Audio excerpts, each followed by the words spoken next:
My fellow Jamaicans, Workers' Week and the Labor Day 2021 find us still in the grip of the pandemic.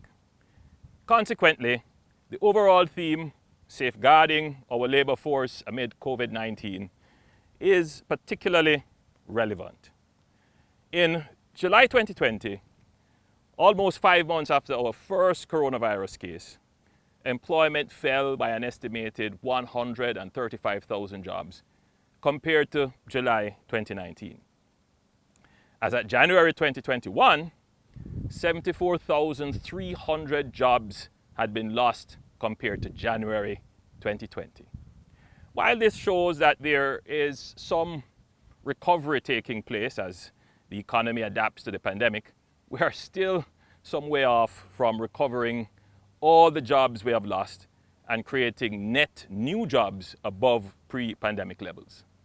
These statistics do not convey the full sense of dislocation and hardship being experienced on a human level by those 74,000 persons who have been without income, faced with bills and families to feed.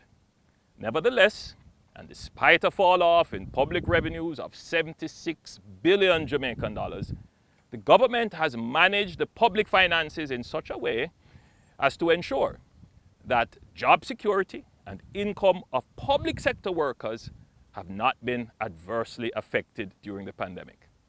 The government also responded with a comprehensive 20 billion care program of social support to assist the vulnerable and those who have lost their jobs and income. This provided relief and support to approximately 50,000 Jamaican workers for a 9-month period. In addition, approximately 500,000 Jamaicans received direct cash transfers. Never before has any administration responded to a crisis in such a comprehensive, efficient, transparent, accountable, and equitable way. However, government cannot carry a social support program indefinitely with falling revenues. We must get our economy back on track and our people back to work. That is why we have announced the 60 billion social and economic recovery and vaccination program for Jamaica, the SERVE program, which will provide the foundation for the country's economic revival. Already, we are seeing the positive effects on economic recovery for countries that have attained high levels of vaccinations. We cannot afford to be left behind. We will be spending over $30 billion on infrastructure, including the Montego Bay Perimeter Road, which will mobilize local labor and skills. We will be spending $10.5 billion in special resources on health, including $6 billion on vaccines to ensure that our workers are healthy and develop immunity to the coronavirus. We will be spending $5 billion on support for micro, small, and medium-sized businesses to ensure that they can withstand the economic ravages of the pandemic and continue to create the jobs and income for those 74,000 persons and their families who may be without jobs and income. We will be spending $8.1 billion in additional care and social well-being support for the vulnerable and those unable to work and earn an income. We will be spending $1.7 billion for rural farm roads and productivity incentives to boost agricultural employment and production. We will be spending $1.8 billion to expand Wi-Fi and broadband in schools and communities, especially the rural areas, so that our children can get access to online education and our workers can work remotely where necessary and practical. Economic recovery is in the best interest of labor.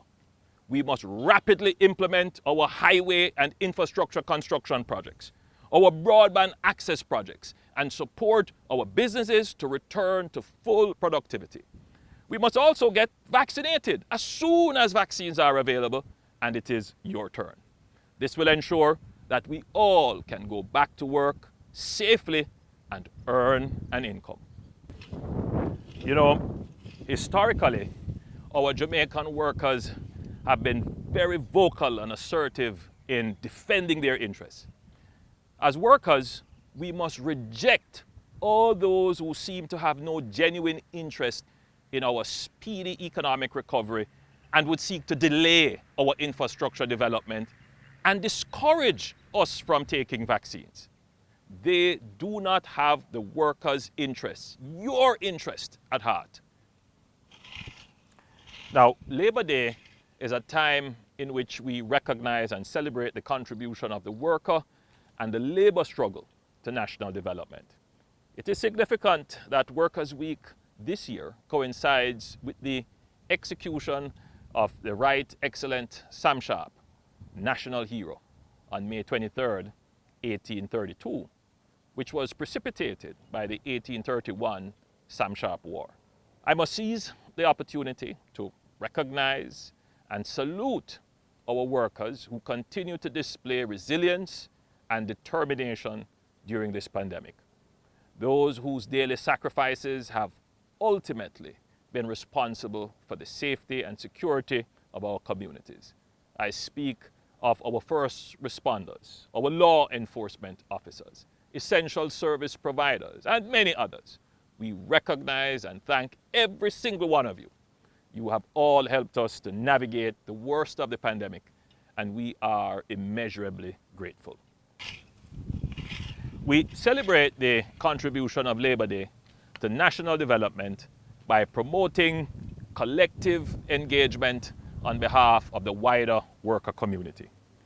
This year, Labor Day will be celebrated on Monday, May 24th, and it will indeed be different. With an all-day curfew, it is a no-movement day. Therefore, we will not be able to carry out the many community projects traditionally linked to the day. We, however, invite Jamaicans to be creative and carry out activities around their homes under the theme, Promoting a Clean and Healthy Environment. I invite us to focus on cleaning up and beautifying our homes and surroundings. We encourage you this Labor Day to stay home, stay safe, and clean up your space. Happy Workers' Week, happy Labor Day, as Jamaica looks forward to a speedy, stronger, and fair recovery.